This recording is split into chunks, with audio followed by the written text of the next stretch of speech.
Bonjour, c'est Ursula encore. On est le 27 novembre 2022. Alors, je viens sur la trompette aujourd'hui encore et je viens proclamer le retour de notre Seigneur Jésus-Christ. Soyons tous bénis.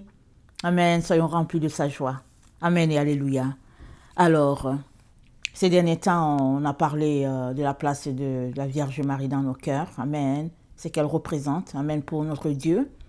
Et aujourd'hui, dans mon temps de prière, je vais dire vers 5 heures du matin, le Seigneur, j'étais en train j'étais dans sa présence. Le Seigneur m'a donné le nombre 900 dans la concordance grecque. Et puis, et ça veut dire aller en profondeur. Il m'a dit d'aller en profondeur sur le sujet de la matrice. Que bien que les opposants affluent de partout, je n'ai pas encore... on a juste touché, on a juste effleuré la surface.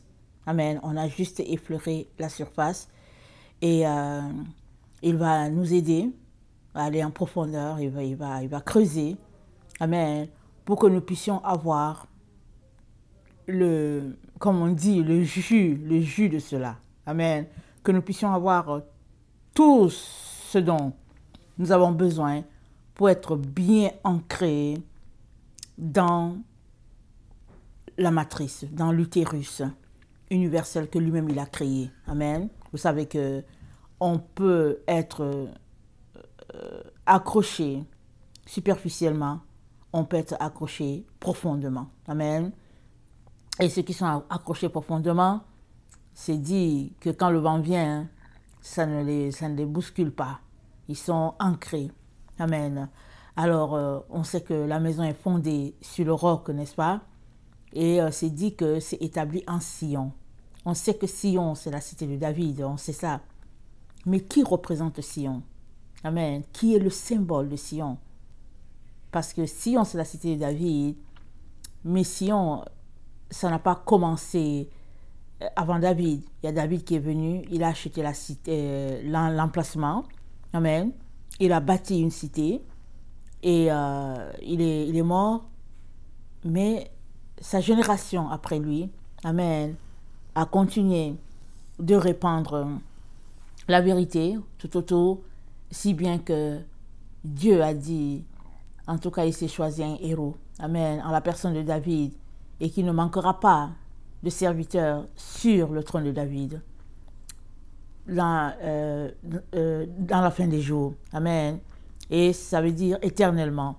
Et on sait que notre Seigneur est venu par la maison de David, mais il n'est pas tombé du ciel, n'est-ce pas? Il est venu à quelque part. Il est venu, comme nous tous nous venons sur la terre, par un saint. Amen, un saint maternel, voilà. Alors, donc il est passé par la matrice, et donc c'est un peu ça. Alors, on bénit le Seigneur pour toutes les grâces qu'il nous accorde afin que nous puissions demeurer dans la vérité et surtout ne pas être détruits.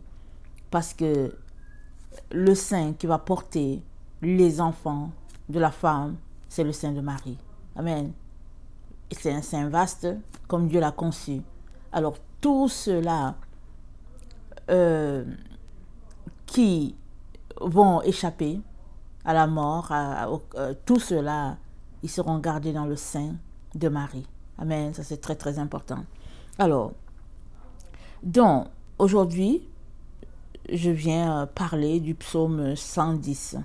Amen, dans le 8 second. Mais il est, je pense, numéroté 109 dans la Bible Taube.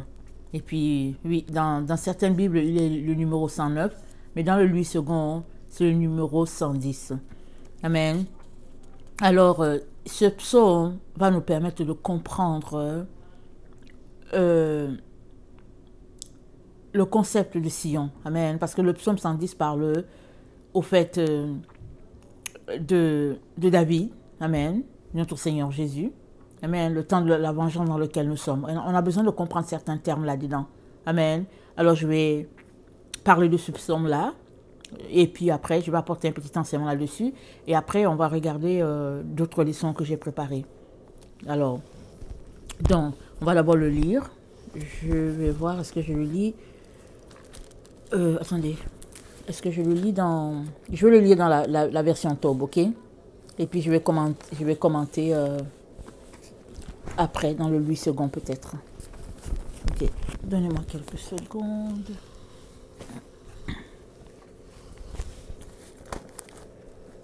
Ok, donc voilà.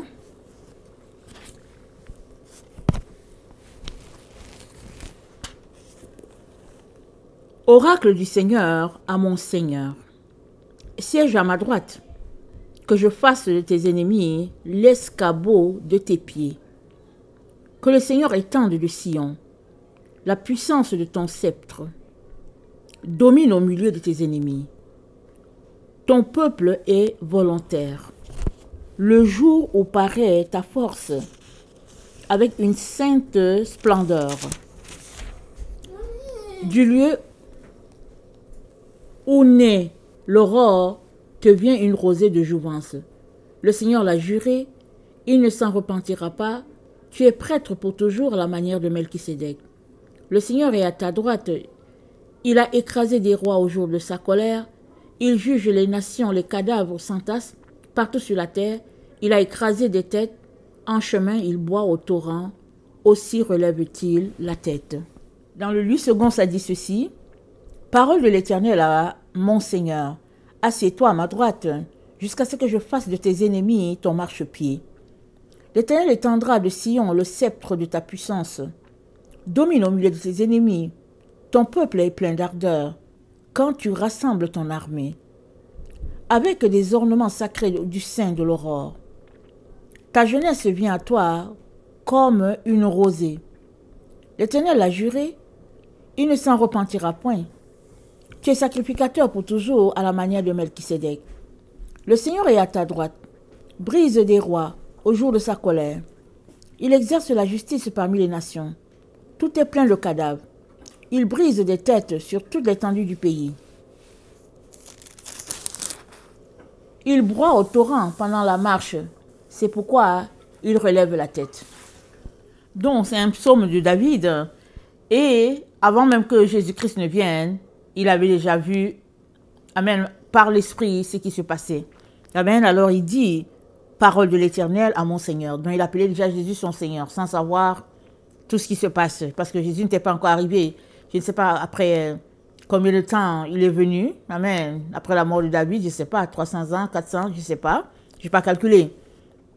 Mais toujours est-il que le Saint-Esprit, c'est les choses à l'avance, n'est-ce pas? Alors, Dieu dit donc au Seigneur de David, qui est notre Seigneur aussi, pardon, assois-toi à ma droite, jusqu'à ce que je fasse de tes ennemis ton marchepied. L'Éternel étendra de Sion le sceptre de ta puissance. C'est-à-dire de Sion, un endroit, amen, c'est là que le commandement va se faire. C'est de Sion que le sceptre de la puissance de notre Seigneur va s'étendre sur toute la terre. Amen. Donc Sion est un point important. C'est une localité très très importante. Donc, Sion existe. Amen. Sion a existé. Et maintenant, Sion est devenu, c'est répandu, c'est devenu spirituel. Ça a pris, ça a pris toute la place dans le cœur des enfants de Dieu. Amen. Si bien que c'est devenu aujourd'hui un symbole. Amen. Et le symbole de la Nouvelle Jérusalem aussi. Voilà qu'est-ce que Sion est devenu. En gros, donc voilà. Et c'est dit, domine au milieu de tes ennemis. Amen. Domine au milieu de tes ennemis. Et nous savons que quand Jésus-Christ est venu, il n'a pas pu dominer, n'est-ce pas? Il est venu et il fallait d'abord qu'il asseye son règne. Et pour cela, il nous a rachetés par son sang. C'était le prix à payer. Parce que tout le monde était sous l'autorité de l'ennemi. Et Jésus-Christ nous a rachetés à un prix, le prix de sa vie. Voilà. Et c'est dit, ton peuple est plein d'ardeur quand tu rassembles ton armée. Amen. Avec des ornements sacrés du sein de l'aurore. Alors, Jésus-Christ rassemble son armée. Amen. Et son peuple est rempli d'ardeur. de zèle, de dynamisme et tout ce qu'on peut imaginer. Amen. Pourquoi? Parce qu'ils sont remplis du Saint-Esprit. Ils sont l'armée du Seigneur. Et l'armée du Seigneur, ils combattent avec quoi? Ils ne combattent pas avec les armes. Ils combattent avec l'épée de l'Esprit. L'armée du Seigneur, leur épée est à leur bouche. Amen. Et ils déclarent les paroles de Dieu. Ils déclarent les oreilles de l'Éternel. Ils sont dans la prière, la louange et le jeûne. Voilà l'armée du Seigneur. Rappelons-nous les murs de Jéricho qui sont écroulés. Alors l'armée du Seigneur est impliquée, corps, âme et esprit, au combat. Amen. De la vérité contre les mensonges. Et donc maintenant, on va regarder certains mots. Amen. Donc c'est dit, de Sion, le sceptre de ta justice va s'étendre. C'est-à-dire le commandement va se faire de Sion. Et nous avons aussi, j'ai aussi fait une vidéo, il y a quelques, je ne sais pas si c'est un an, que Sion, c'est la montagne finale de l'Éternel. La montagne finale de l'Éternel, c'est Sion. Et nous savons aussi que le Seigneur dit, nous sommes rendus au sommet de la montagne. Amen. Et au sommet de la montagne, il y a une seule loi. La loi de l'esprit, bien sûr. Et étant au sommet de la montagne, on doit connaître certaines choses. On doit connaître la loi qui régit la vie à la montagne. Et puis bon, plusieurs le connaissent, mais c'est toujours bon de se rafraîchir la mémoire. Et ceux qui ne le connaissent pas, ils vont l'apprendre. Donc, au sommet de la montagne, il y a une seule loi. Et au sommet de la montagne, on ne peut pas laisser de côté une personne. On ne peut pas laisser la mère, la Vierge Marie de côté. On ne peut pas la laisser. Elle est un élément très important dans Sion.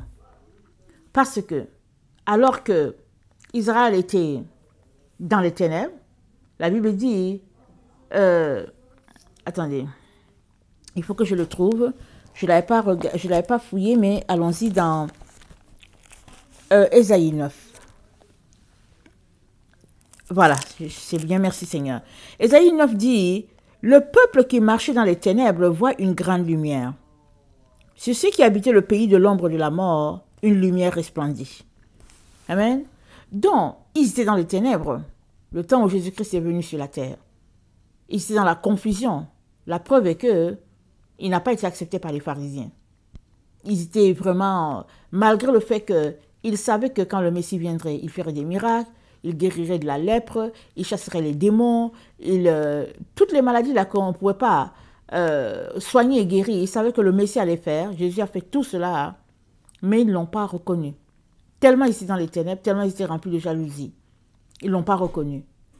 Et c'est dans ce temps-là que Jésus-Christ est venu. Ce temps où c'était ténébreux, c'est là qu'il a choisi de faire son entrée sur la terre. Et avant qu'il ne soit là, ben voilà, c'était les Romains qui dominaient, qui écrasaient le peuple. Donc quand il est venu, les gens ont eu de l'espoir, se disant que voilà celui qui va ramener le royaume. Mais Dieu parlait du royaume spirituel. Mais eux, ils parlaient du royaume physique. Si bien qu'ils l'ont carrément rejeté. Et au moment de se tenir pour la vérité, ils ont choisi Barabbas, qui lui était un bagarreur. Amen. Qui lui allait prendre les armes pour chasser les Romains et puis ramener l'État d'Israël aux Juifs. Alors ils ont préféré Barabbas. Mais Jésus-Christ parlait, amen, du royaume éternel. Ce temps dans lequel nous sommes, qui marque au fait la fin d'un temps et le début d'une autre. Et le début d'un autre temps. Voilà. Alors, donc, Jésus-Christ est donc venu dans ce temps-là où les ténèbres étaient là. Et les prophéties sur lui étaient déjà... les prophéties sur lui faisaient déjà bon train, si on peut le dire ainsi. Il y avait plusieurs prophéties. Et lui, il savait que les prophéties parlaient de lui, mais c'est les gens qui sont autour qui reniaient cela. Et maintenant, quand il est mort, amen, alors qu'il a ressuscité, mais que les choses n'ont pas tellement changé, amen, alors ils ont continué encore leur opposition et leurs argumentations disant que c'était juste quelqu'un qui s'amusait. Amen. Mais le royaume de Dieu a continué d'avancer depuis où Jésus-Christ est arrivé sur la terre, depuis 2000 ans. Et nous sommes dans le temps où vraiment son règne sera concret sur la terre à travers la famille de David, à travers Sion. Ce royaume, il a choisi un endroit. Amen. Et cet endroit, c'est Sion. C'est de là qu'il va exercer son autorité sur toute la terre. Bénissons le Seigneur. Alors, maintenant, c'est dit, ton peuple est plein d'ardeur. Je suis au verset 3. Quand tu rassembles ton armée, amen, dont l'armée, c'est tous ceux qui acceptent de combattre selon les conditions du Père, dans la sainteté, amen, dans la paix, rechercher la paix et la sainteté sans laquelle nul ne verra Dieu. Donc, tous ceux qui acceptent de combattre dans la vérité, selon les conditions du Père, ils font partie de l'armée. Et c'est dit, avec des ornements sacrés du sein de l'aurore. Ok. Donc, le sein, c'est, ils disent que quand c'est dit au sens figuré, ils disent le sein de l'Église, par exemple, c'est la communauté, et puis le sein de Dieu, c'est le paradis. Alors, c'est dit du sein de l'aurore. Alors, ça veut dire que l'aurore, nous savons c'est quoi? C'est très très tôt le matin. L'aurore, c'est une lueur brillante avant le lever du soleil. C'est l'aube, c'est le commencement. C'est le début du jour. C'est les prémices. Et c'est dit, ton peuple est plein d'ardeur quand tu rassembles ton armée avec des ornements sacrés du sein de l'aurore. Ici, Dieu parle du millénium. L'aurore, le jour nouveau se lève, et quand le jour nouveau se lève, les enfants de l'Éternel seront dans la Nouvelle Jérusalem. Amen. D'abord, spirituellement, en train de posséder ce qui leur appartient, en train de bâtir les murs de Jérusalem, en train de se dépouiller de tout ce qui est ténèbres et d'asseoir la vérité. Et pendant qu'ils sont en train de faire cela, ils sont en train de passer de corps corruptible à corps incorruptible. Ils sont en train de passer du royaume terrestre au royaume céleste, le royaume glorieux. Voilà ce qui est en train de se passer dans ce temps où nous sommes.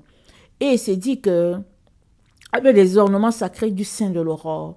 Alors ces ornements sacrés, nous savons que c'est la prière, la louange, la lecture de la Bible, l'étude de la parole de Dieu. Tout ça sont des ornements sacrés devant Dieu. Amen. C'est des ornements très, très prisés. Amen. Alors, donc, c'est dit, ta jeunesse vient à toi comme une rosée. Et, attendez, ta jeunesse vient à toi comme une rosée. L'Éternel a juré, il ne s'en repentira point, tu es sacrificateur pour toujours, à la manière de Melchisédek. Donc, l'aurore, je reviens sur le mot, l'aurore, c'est le début du jour, c'est les prémices. Et puis, le soleil levant, c'est aussi l'aurore. Amen. Le soleil levant, c'est aussi l'aurore. Et puis, on a vu que l'aurore, c'est avant le lever du jour. C'est ça qu'on a vu. Et le soleil levant, il parle aussi de l'aurore, mais il se lève où? Il se lève toujours à l'est. Amen. Nous savons que c'est la terre qui tourne autour, n'est-ce pas? Parce qu'on a l'impression que c'est le soleil qui tourne, mais le soleil ne tourne pas, la lune ne tourne pas, mais c'est la terre qui tourne. Et la terre tourne, et quand elle tourne, on a toujours l'impression que c'est le soleil qui l'a fait. Mais la terre, son mouvement est tel que peu importe l'endroit où tu es, le soleil se lève à l'est. Et il se couche à l'ouest. Amen. Et ça, Dieu a fait ça de manière prophétique aussi. Ça nous parle. Parce que notre Seigneur Jésus-Christ a dit dans Matthieu. Attendez, il faut que je regarde mes notes. Il a dit dans Matthieu 24. Attendez, qu'est-ce que je raconte? Excusez, je lis mes notes, ok? Dans Matthieu 24, il a dit qu'il va venir comme les éclairs. Comme l'éclair part de l'est et finit en ouest, ainsi sera l'avènement du Fils de l'homme. Amen. Je vais regarder, on va lire, ok, Matthieu 24.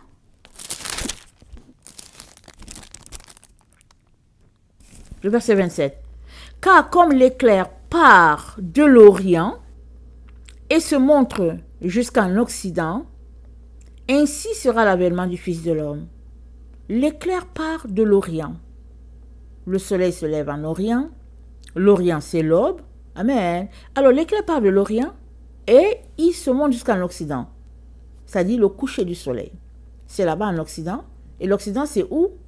C'est l'hémisphère nord. C'est Babylone. C'est là l'Occident. Amen. Donc, c'est ça que Dieu nous dit. Alors, il est important qu'on comprenne ces concepts-là pour connecter à ce que Dieu est en train de faire.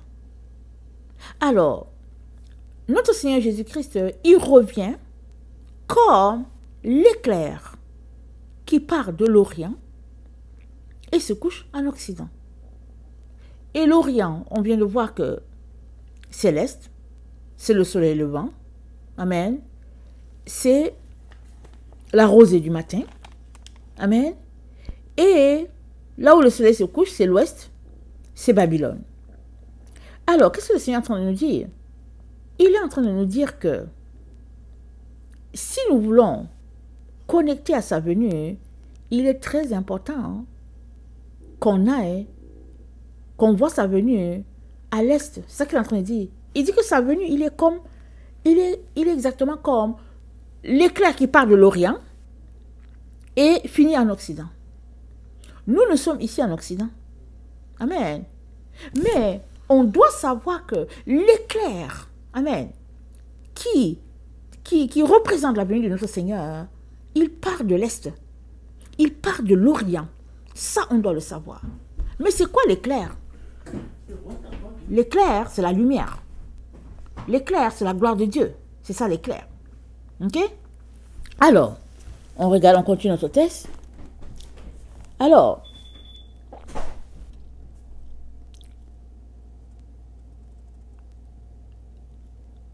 Jérémie 21, excusez-moi, j'ai écrit tellement petit que moi-même j'ai la difficulté à voir ce que j'ai écrit. Ok, Jérémie 21. J'espère que j'ai la bonne référence. Jérémie 21, le verset 2.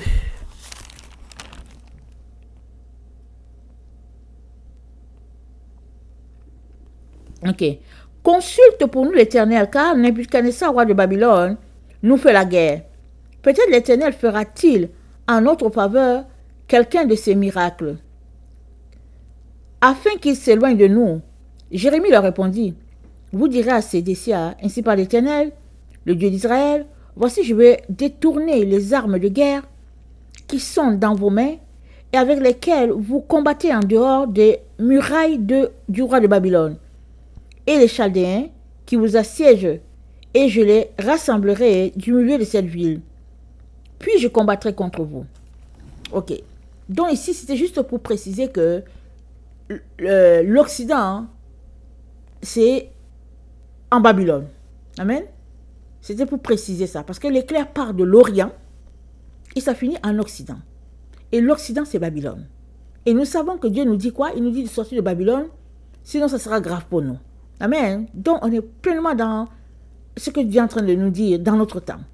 Amen. Alors, l'éclair part de l'Orient. Mais l'Orient, c'est où? L'Orient, c'est à l'Est. Mais où est l'Est? L'Est, c'est en Israël, l'église de l'Est. L'église d'origine, elle est partie de l'Est. Elle n'est pas partie de l'Occident. Elle n'est pas partie de Rome. Elle est partie d'Israël, l'église d'origine. Amen. Donc, notre Dieu est en train de nous dire que si nous voulons faire partie de la venue du Seigneur, il est très important que nous retournions en Orient, à l'Est, parce que Jésus-Christ nous dit que sa venue sera comme l'éclair, c'est-à-dire que comme la lumière. Amen. La lumière qui part de l'Est et ça finit en Occident. Mais c'est quoi la lumière? C'est quoi l'éclair? L'éclair, c'est la lumière, mais c'est quoi la lumière? Amen. Allons-y lire Jean. Il faut bien qu'on comprenne ces concepts-là, ok?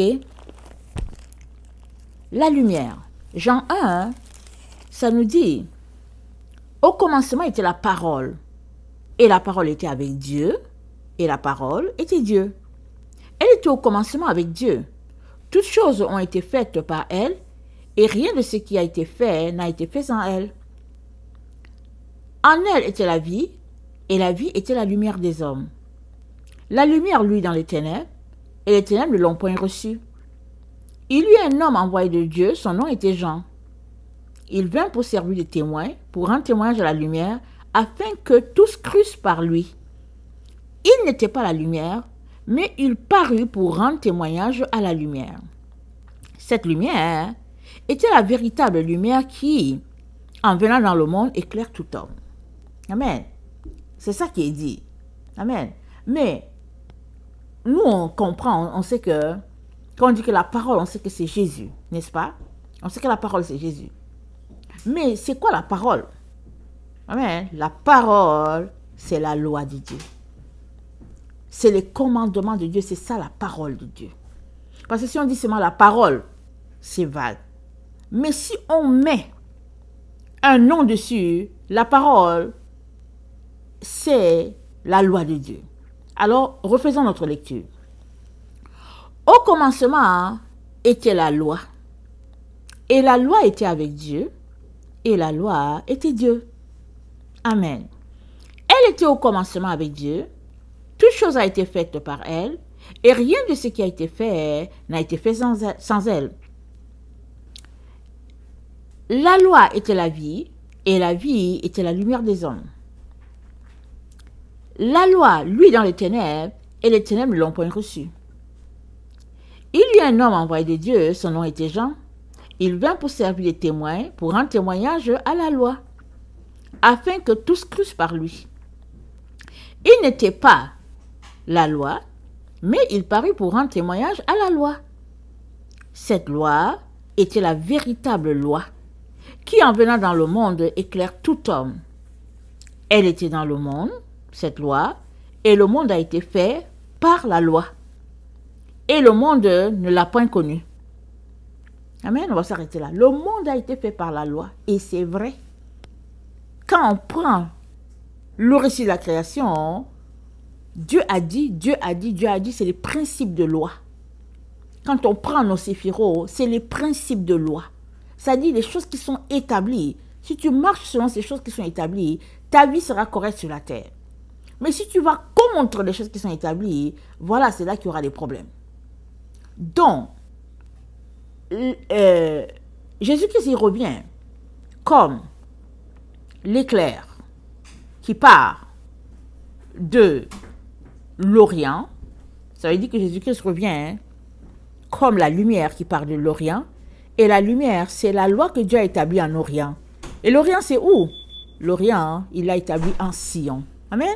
On a déjà lu ça, on a déjà parlé plusieurs fois. Il est très, très important de comprendre cela. La loi de Dieu, il ne l'a pas établie aux États-Unis. Non. Il ne l'a pas établie à Rome, là où ils ont réécrit les choses de Dieu. Non. Elle a été établie, amen, en Israël. Ceux qui ont commencé la première église, ce n'est pas des Occidentaux. Ce n'est pas les Africains. Ce sont des Israélites. Amen. Descendants de telle famille, de Judas, famille de Lévi, etc., etc. Il suffit de regarder parmi les 12 de quelle famille ils étaient. Ok? C'est eux qui ont reçu la mission de répandre la lumière sur la terre. Et la lumière, elle est devenue concrète quand Jésus-Christ, qui est Dieu, est venu la révéler aux gens de son temps. Amen.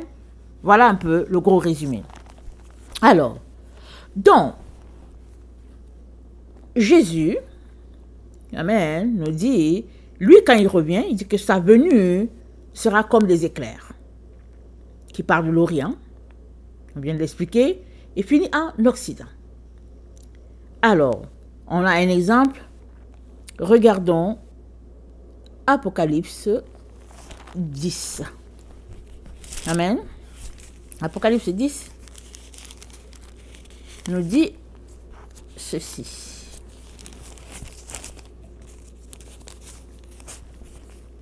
Je vis un autre ange puissant qui descendait du ciel, enveloppé d'une nuée. Au-dessus de sa tête était l'arc-en-ciel. L'arc-en-ciel, ça témoigne de la gloire de Dieu. L'alliance de Dieu avec son peuple. Amen. Alors, son visage était comme le soleil. Soleil, la lumière. Amen. Et ses pieds étaient comme des colonnes de feu. Colonnes de feu, encore la lumière. Amen. Et il tenait dans sa main un petit livre ouvert. Il posa son pied droit sur la mer et son pied gauche sur la terre. Et il cria d'une voix forte, comme rugit un lion quand il crie. Comme rugit un lion. Point. Quand il cria, les 7 tonnerres firent entendre leur voix. Et quand les 7 tonnerres eurent fait entendre leur voix, j'allais écrire. Et j'entendis du ciel une voix qui disait, celle ce qu'on dit, les 7 tonnerres ne l'écrit pas. Amen, on va s'arrêter là.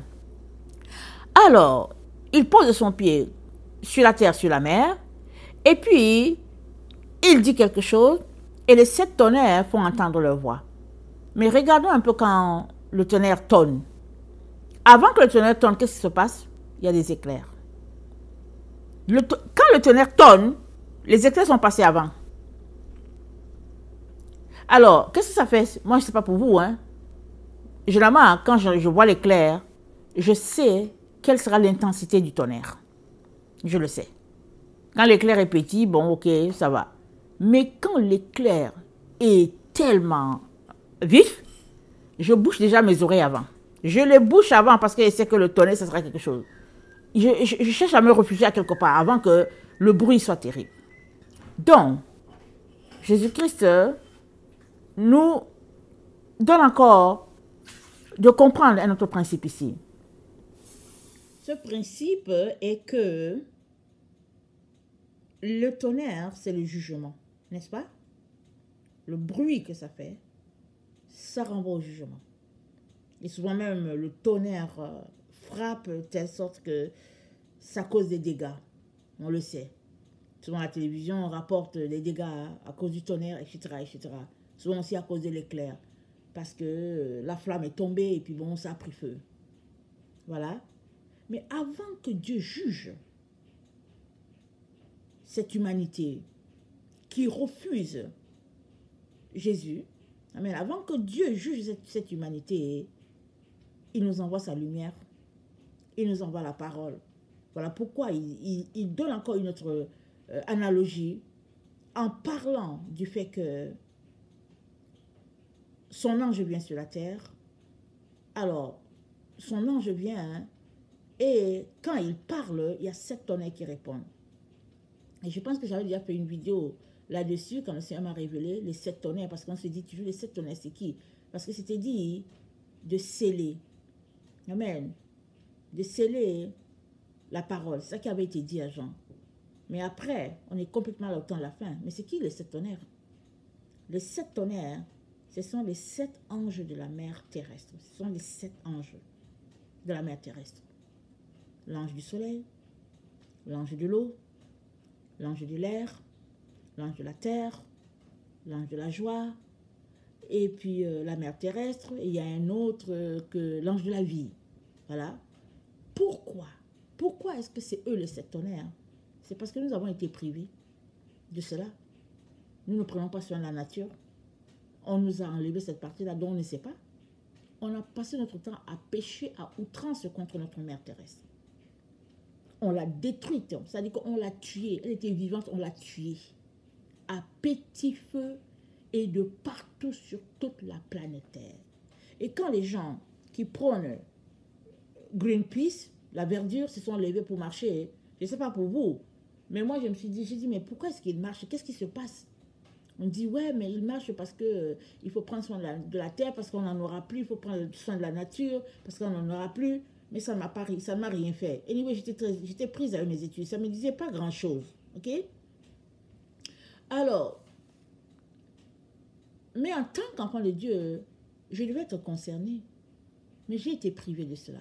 Ok? J'ai été privée de cela, je ne sais pas. Ok? Donc, à quelque part, on peut dire, c'est pas de ta faute, Ursule. Tu ne sais pas. Ok? Je peux dire aussi, toi qui m'écoutes, je peux dire, c'est pas de ta faute. Tu ne sais pas. Mais, c'est aussi de notre faute. Parce qu'on a la responsabilité de venir devant Dieu, peu importe la situation. On vient juste devant Dieu en tant que son enfant. Pour l'aimer, pour le louer, pour le célébrer. Et lui, dans sa grâce, il peut nous révéler la nature. Amen, la place de la nature dans nos cœurs. Un jour, j'étais encore étudiante, voilà, c'était un samedi. Et vous savez, hein, si Dieu n'intervient pas, le samedi, on fait notre ménage, n'est-ce pas? Alors, le samedi, je faisais mon ménage, surtout que vendredi, c'est la fin des études. On a samedi et dimanche. Dimanche, on va à l'église. Donc, samedi, c'est bon pour le ménage. Moi, je faisais mon ménage. Et j'ai commencé à entendre une chorale extraordinaire. Ça me donne la chair de poule. C'était, je ne peux pas vous décrire ce que c'était. Je me suis dit, mais la chorale vient d'où? Je sors de ma petite chambre universitaire, je regarde dans le couloir ou le corridor, je ne vois personne. Et j'entends la voix qui me dit, regarde dehors, regarde dehors. Donc, je retourne dans ma chambre, je tire les rideaux, et c'était l'automne. Et vous savez, l'automne avait ses belles couleurs. Et c'était venteux. Et le Seigneur m'a dit, regarde, regarde, et ouvre les oreilles. Il a ouvert, il a débouché mes oreilles. Il y a quelque chose qui s'est passé. C'était la nature qui était en train de louer Dieu. J'en revenais pas. Le vent louait Dieu, les feuilles louaient Dieu, les oiseaux, ça louait Dieu. C'était dans une harmonie, une symphonie, c'était incroyable. J'étais dépassée, j'en revenais pas. Le Seigneur m'a dit, ça m'a pris quelques minutes avant de revenir, le Seigneur m'a dit, la nature me loue. Tu vois comment la nature me loue? La nature est en harmonie pour me louer, pour me célébrer. Et ça a fait que le lendemain, hein, à l'église, j'ai dû vraiment louer, célébrer le Seigneur, même là, tout de suite après, quand ça s'est passé. Mais le Seigneur venait encore ce jour-là d'ouvrir mon intelligence par rapport à une vérité que moi, je ne savais pas. J'ai dit quoi, la nature qui loue le Seigneur? Et il m'avait donné le psaume, je ne sais plus, c'est un psaume, amen, qui parle de la nature qui loue le Seigneur. Je ne sais plus c'était lequel, mais c'était le psaume vers les 100 et quelques. Il m'avait donné ça. Et je venais de me réveiller à cette réalité que si la nature est capable d'élever Dieu à ce stade-là, alors moi qui ai été créé à son image, qu'est-ce que je fais? Qu'est-ce que je fais à ne pas élever ma louange à leur niveau? Parce que je n'étais pas capable de ma louange ne pouvait pas égaler celle que je venais d'entendre, qui venait du vent, qui venait des feuilles, qui venait des arbres, qui venait des oiseaux. Ça ne pouvait pas égaler. Mais Dieu a voulu que j'assiste à cela. Il m'a dit que chaque fois que tu vois le vent souffler là, ils sont en train de louer Dieu. C'est ça que le Seigneur me dit. Quand tu vois le vent qui souffle, les arbres qui bougent, ils sont en train de louer Dieu. Amen. Alors, nous avons été privés de rendre hommage à notre mère, la terre. On a été tirés tous de la terre. Ça nous a été enlevé. Pourquoi? Parce qu'au 3e ou 4e siècle, l'Église a été déconnectée d'Israël, de l'Église mère, de l'Église d'origine. On nous a déconnectés, on nous a connectés à Rome. Si bien que l'Église avait arrêté d'observer le sabbat et désormais, on lui a dit qu'elle adorait dimanche. Et tous ceux qui refusaient, on les a tués. Il y a eu des croisades terribles, on a tué des gens disent que non, non, nous, on va observer le sabbat. Et les gens, on les tuait dans les arénas. Amen. Et en ce temps, ils pensaient dire que c'était la fin. Mais voilà, c'est arrivé jusqu'à nous.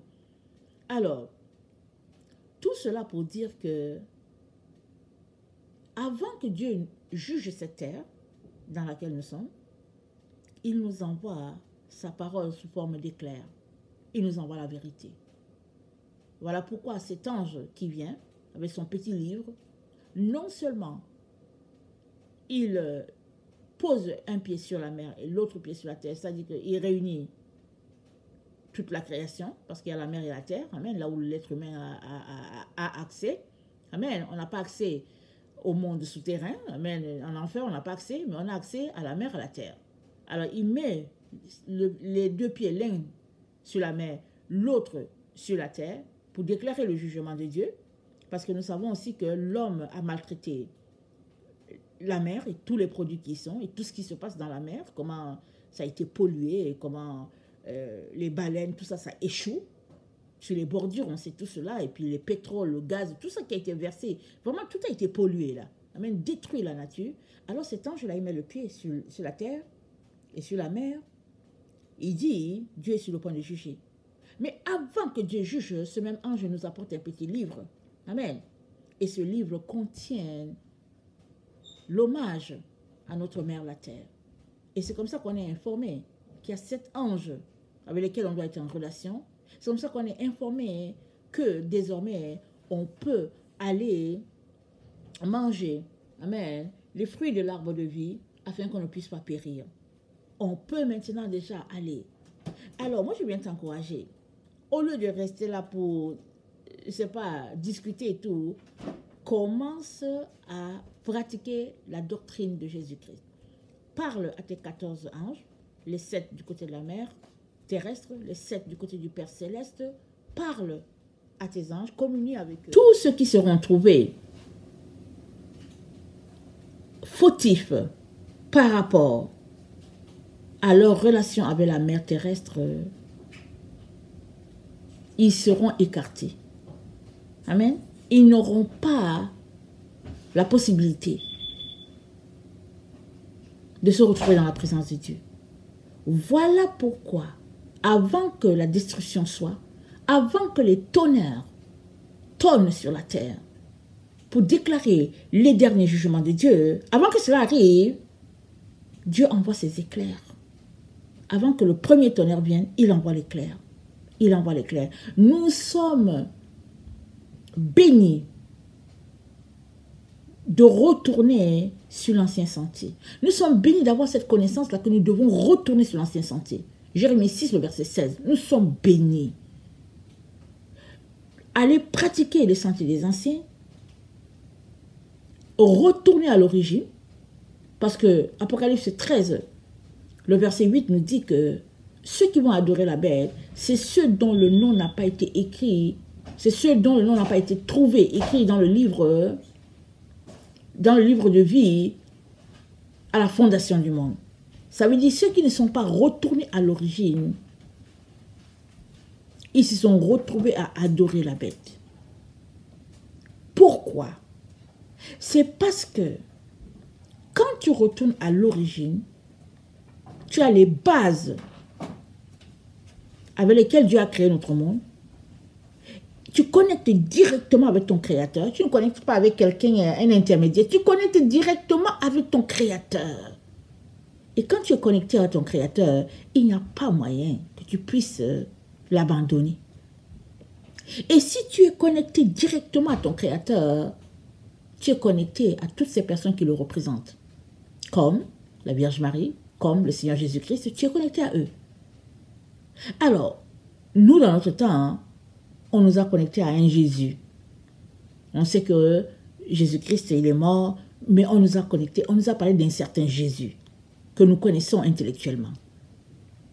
Comment il fait, voilà comment il est, comment on peut l'adorer, comment on nous a connectés. Mais celui-là, ce n'est pas le vrai Jésus. Celui-là, c'est le Jésus qui satisfait tous les intellectuels de notre temps. C'est le Jésus qui satisfait Laodicée. Si tu es connecté au Jésus-Christ de Laodicée, tu ne seras pas sauvé. Même quand bien même tu donnerais ta dîme, quand bien même tu soutiendrais des missions, quand bien même tu es le chrétien le plus discipliné, tu ne seras pas sauvé. Celui-là qui te sauve, c'est Jésus-Christ de Nazareth. Le Fils de Dieu, la semence que Dieu a placée dans sa fille Marie, la Vierge Marie. C'est celui-là qui te sauve. Ce n'est pas le Jésus qu'on a, un Jésus bonasse là, de notre temps, ce n'est pas lui. Il est très important que tu t'assures que le Jésus-Christ que tu as, que tu révères et que tu vénères, assure-toi que c'est le bon. Sinon, tu auras marché en vain. Dimanche après dimanche, tu auras marché en vain. Et puis aussi, il dit qu'il vient comme l'éclair qui part de l'Orient et finit en Occident. Les séphiros sont des éclairs. C'est de la lumière. Au fait, ce que tu dois comprendre avec le concept d'éclair, tu dois comprendre la lumière. Les séphiros sont des lumières. Alors, les séphiros, peut-être qu'il y en a plusieurs, ok? Moi, ce que je suis venu en contact avec 10. Les 10 qui sont là, de base. Mais il y en a certainement plusieurs. Et les 10 attributs de base, sous forme de séphiros, de ces lumières, elles sont retrouvées aussi en chacun d'entre nous. Parce que l'ADN de Dieu est en nous. Alors, c'est Dieu qui envoie sa lumière dans notre conscience. On parle de la première, le premier séphiro, c'est la couronne. Et il la communique à Chokma, qui est le deuxième séphiro, qui est la sagesse. Et le Chokma, pour qu'on le saisisse, on a besoin du Bina, l'intelligence, pour décoder tout ce qu'il y a dedans. Et la Bible dit quoi? Mon fils, prête attention à ma sagesse. Mon fils, comment c'est dit? Prête attention à ma sagesse et puis à mon intelligence. Je raccourcis, ok? Alors, tu as besoin de ces deux-là. Ça, c'est la base pour pouvoir assimiler les 7 autres séphiros. Amen. Ce sont des lumières. Tu as besoin de les étudier. Tu as besoin de savoir s'ils sont en toi ou pas. Est-ce que tu es quelqu'un qui marche selon la justice de Dieu? Tu as besoin de savoir. Et je vais vous dire comment je suis venu en connaissance avec les séphiros. Ok? Vous savez, Dieu est bon. Il est très bon. Amen. Je priais en langue. Ok? Je priais dans mon coin, je priais en langue. Et puis j'ai commencé à entendre Tiferet. Tiferet. Tiferet. J'ai dit Tiferet. Mais Tiferet, c'est quoi? Mais Tiferet. Puis avant, j'ai dit, ok, je vais aller regarder Tiferet. J'ai tapé Tiferet, et puis Tiferet, ça existait, ça dit 6e séphiro. J'ai dit, quoi? Séphiro? Mais c'est quoi? Et le Seigneur me dit, il dit, tu es au niveau de Tiferet. De Tiferet, voilà. Tiferet, ça veut dire la beauté. En tout cas, tu es au stade où tu as atteint le niveau de la beauté. J'ai dit, mais c'est quoi tout ça? Mais quand j'ai vu les boules là, je me suis rappelé que mes enfants à l'école, ils étudient ça, ils appellent ça les chakras. Alors, vous savez, si c'était quelqu'un qui venait me parler, j'allais dire que non, au nom de Jésus, je lis cela, les chakras, et puis le bouddhisme a fait ceci, le bouddhisme a fait cela. Mais là, j'étais dans mon temps de prière, et puis c'est le Saint-Esprit qui m'a parlé, il a dit Tiferet. Et là, le Seigneur me dit, tu es au niveau de Tiferet. Et je vois que c'est la beauté. J'ai dit, quoi? J'ai pris mon temps pour étudier. J'ai dit, il faut que j'aille voir c'est quoi? Et c'est comme ça que je suis arrivée dans le monde des séphiros. Et je n'ai pas encore fini de découvrir. J'aimerais tant avoir plus de temps pour les étudier. Mais je vais constamment. Alors j'ai mis une copie dans la doctrine de Christ, n'est-ce pas, dans les documents là. Et puis, j'ai déjà demandé au Seigneur de me permettre d'enseigner là-dessus.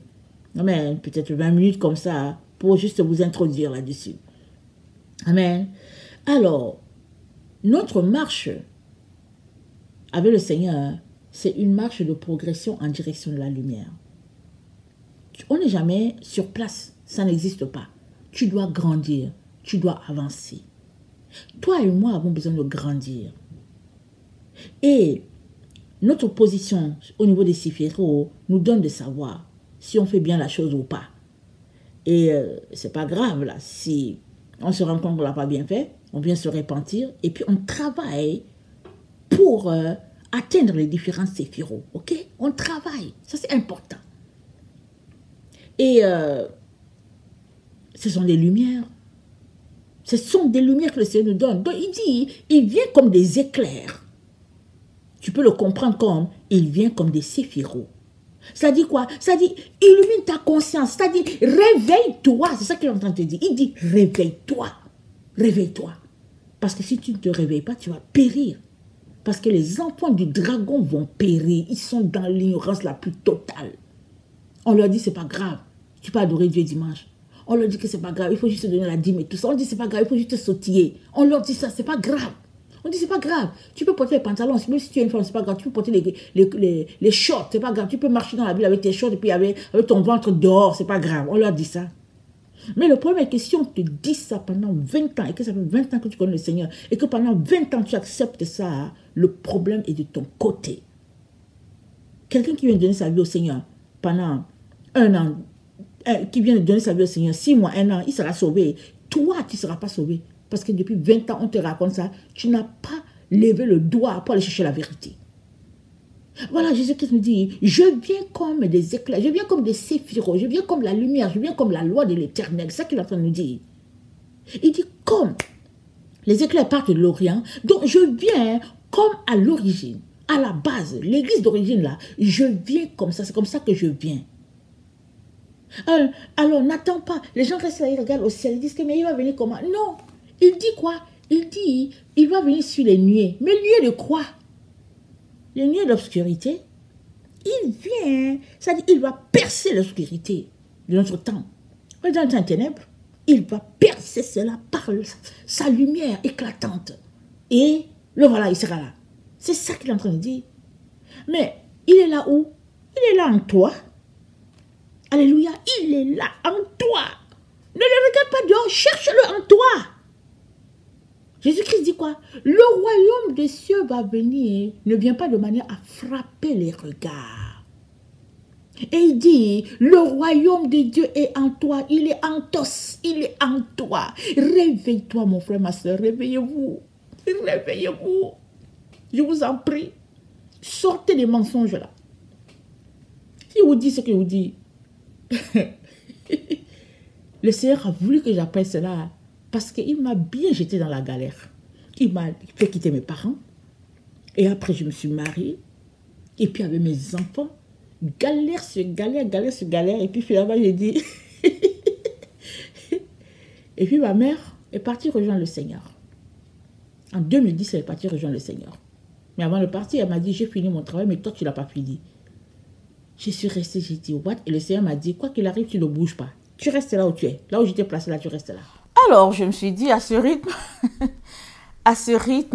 ce sera bien grave. Je ne sais pas comment je vais faire pour me rendre à la maison du Père. Et je voulais tellement m'y rendre. Amen. Alors, voilà, j'ai commencé à mettre les bouchées doubles. Et puis quand c'est comme ça, quand tu te réveilles pour dire, non, il faut que je fasse quelque chose, l'ennemi aussi se lève. Alors, je ne vais pas vous parler de tous mes déboires. Mais je bénis le Seigneur du fait qu'il est fidèle. Amen. Il est fidèle. Il a pressé l'orange. Il presse, il n'a pas encore fini de presser. Mais c'est quand on presse quelque chose qui a du jus, n'est-ce pas, qui coule. Alors, c'est comme ça que j'ai pu vous apporter ce que je vous apporte souvent. À cause de tout ce par quoi je suis passée et je passe. Amen. Et sachant que les épreuves, ça fait partie de la vie de l'enfant de Dieu. Et l'enfant de Dieu qui n'a pas d'épreuves, il ne sait pas comment il va faire pour se polir. Parce que les épreuves, c'est le feu que Dieu utilise, amen, pour nous émonder. C'est le feu que Dieu utilise pour tuer la chair en nous et élever l'esprit. Donc, c'est normal que ça arrive. Chacun a des épreuves différentes. Mes épreuves ne sont pas les tiennes. Et les tiennes ne sont pas les miennes. Et puis, les tiennes ne sont pas celles de l'autre. Chacun a sa croix. Chacun doit porter sa croix. Nous ne devons jamais refuser de porter nos croix. Parce que si tu refuses de porter ta croix, tu ne pourras pas être poli. Parce que ta croix, c'est elle le feu que Dieu utilise. Amen. C'est le feu que Dieu utilise pour te consumer. C'est ce feu-là qu'il utilise. Il te le donne. Il te donne ça sous forme de croix. Alors tu viens, tu dis oui, j'ai des difficultés ici, j'ai des difficultés là. Mais au fait, cette croix-là que tu as en main, c'est le feu qu'il va utiliser pour t'épurer. Amen.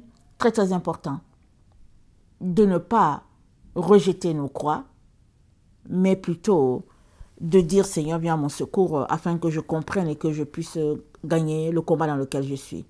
Amen. Alors, on retourne à notre texte sur lequel nous sommes. Alors, j'avais un peu parlé de Apocalypse 10. Amen. Et maintenant, je vais parler de... Attendez, non, j'avais parlé d'Apocalypse 10 et puis j'ai parlé de Matthieu 24, le verset 27, parce qu'il dit qu'il vient comme des éclairs. Et donc, voilà. Et il dit qu'il vient comme des éclairs. Il dit comme l'éclair. Il dit comme l'éclair part de l'Orient. C'est-à-dire que comme l'éclair part de l'Est. C'est ça qu'il dit, hein. Comme l'éclair part de l'Est, c'est comme ça qu'est sa venue. Et l'Église d'origine, elle est née à l'Est. Et vous avez déjà dit que quand le Seigneur voulait m'amener plus loin, il m'a dit de regarder à l'Est. J'ai dit, mais l'Est c'est quoi? Et l'Ouest c'est quoi? Mais il me disait toujours, regarde à l'Est. Finalement, je suis allée sur Internet, j'ai tapé Est. Et dès que je tapais Est, je l'ai tapé en anglais. Dès que je tapais Est, ils m'ont dit, bon, l'église d'origine est dite venir de l'Est, et puis l'église occidentale, c'est celle qui s'est séparée. J'ai dit, what? J'ai dit, Seigneur, voilà. J'étais tellement contente, et j'ouvrais les différents PDF pour pouvoir lire, pour comprendre. C'est comme ça que le Seigneur m'a aidé à comprendre ce qui se passe vraiment. Amen. Alors, donc, il faut que je termine là. Alors, il vient comme l'éclair, voilà. Dans Ésaïe 41, on va lire ceci. Ésaïe 41, voilà ce qu'il nous dit, qui confirme qu'il vient de l'Est. Ok? Dans Ésaïe 41, le verset 24, voilà ce que notre Dieu dit. Il dit, excusez-moi, voici, vous n'êtes rien, et votre œuvre est le néant. C'est une abomination que de se complaire en vous. Je l'ai suscité du septentrion, et il est venu. De l'Orient, et il invoque mon nom. Il foule les puissants comme de la boue, comme de l'argile qui foule un potier. Qu'il a annoncé dès le commencement. Pour que nous le sachions, et longtemps à l'avance, pour que nous disions c'est vrai, nul ne l'a annoncé, nul ne l'a prédit, et personne n'a entendu vos paroles. C'est moi le premier qui ai dit à Sion, les voici, les voici. Et à Jérusalem, j'envoie mon messager de bonnes nouvelles. Je regarde et il n'y a personne, personne parmi eux qui prophétise et qui puisse répondre si je l'interroge. Voici, ils ne sont que tous vanité. Leurs œuvres ne sont que néant. Leurs idoles ne sont qu'un vain souffle. Et je vais à 42. Voici mon serviteur que je soutiendrai, mon élu en qui mon âme prend plaisir. J'ai mis mon esprit sur lui. Il annoncera la justice aux nations. Il ne criera point. Il n'élèvera point la voix. Il ne la fera point entendre dans les rues. Il ne brisera point le roseau cassé. Il n'éteindra point la mèche qui brûle encore. Il annoncera la justice selon la vérité. Il ne se découragera point.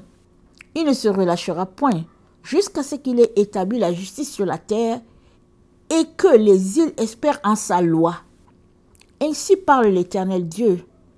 Non, ainsi parle Dieu l'Éternel, qui a créé les cieux et qui les a déployés, qui a étendu la terre et ses productions, qui a donné la respiration à ceux qui la peuplent et le souffle à ceux qui y marchent. Moi, l'Éternel, je t'ai appelé pour le salut. Je te prendrai par la main. Je te garderai, je t'établirai pour traiter alliance avec le peuple. Vous êtes la lumière des nations, pour ouvrir les yeux des aveugles, pour faire sortir de prison le captif, et de leur cachot ceux qui habitent dans les ténèbres. Je suis l'Éternel, c'est là mon nom, et je ne donnerai pas ma gloire à un autre, ni mon honneur aux idoles. Amen. On va s'arrêter là. Donc, nous sommes la lumière. Pourquoi sommes-nous la lumière? Nous sommes la lumière parce que nous avons été connectés à la lumière. La lumière, c'est quoi? La lumière, c'est la loi de Dieu. La loi de Dieu, c'est quoi? C'est la vérité. C'est ce qui est établi. Et il dit, attendez, il dit qu'il a annoncé, il a annoncé Et il l'a établi. Amen. Quelque part, on parle de Sion. Je cherchais ça, je ne le voyais pas. Mais au fait, c'est que le Seigneur est en train de nous dire, quand il dit « vous n'êtes rien », il parle des nations. Il parle de Babylone.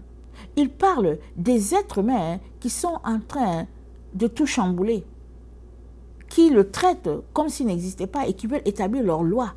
Et Dieu dit, non, non, non, c'est moi qui annonce les choses depuis longtemps. C'est moi.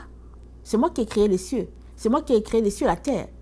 Et je vais étendre les nouveaux cieux et les nouvelles terres. Donc, vous êtes appelés à marcher selon ma loi et non selon ce que vous avez décidé de faire. Amen. Alors, toutes ces choses-là, qu'il dit que c'est du néant, ce sont des faux dieux. Amen. Notre Dieu appelle ça des faux dieux. Et le seul Dieu qui existe, c'est notre Dieu. Amen. Et c'est lui seul que nous devons honorer, c'est lui seul que nous devons vénérer, c'est lui seul que nous devons respecter. Et si c'est ça que nous faisons, notre vie ne sera que lumière. Amen. Ça ne sera que gloire. Et une fois que nous sommes réveillés, nous sommes appelés aussi à réveiller les autres. Nous ne sommes pas réveillés pour croiser les bras, mais nous sommes réveillés pour réveiller aussi les autres. Voilà pourquoi notre Dieu nous encourage à marcher sur le chemin de la vérité, à laisser de côté tout ce qui est faux, tout ce qui est tordu, tout ce qui est tortueux, amen, et de faire ce que Dieu nous demande. Et Dieu nous le demande où? Il nous le demande par sa loi. Ce qu'il a établi, c'est comme ça qu'il nous le demande. Amen. Alors, je viens donc nous encourager, amen, à nous concentrer en Sion. Sion, c'est là que Dieu a placé sa loi. Sion se trouve où? Ça se trouve en Orient. Sion se trouve où? C'est là-bas qu'il a établi la sagesse. Sion, c'est où? C'est la cité de David. Sion, c'est la montagne finale de l'Éternel. Sion, c'est l'endroit où le cœur de Dieu est. Si nous voulons aimer notre Dieu, nous sommes appelés à respecter les lois de Dieu établies en Sion. Et ce n'est que comme ça que sa lumière viendra sur nous et on pourra être la lumière des nations. Amen. Que le Seigneur bénisse sa parole. Je vous aime beaucoup et Dieu davantage. Maranatha, Jésus revient. Amen et alléluia.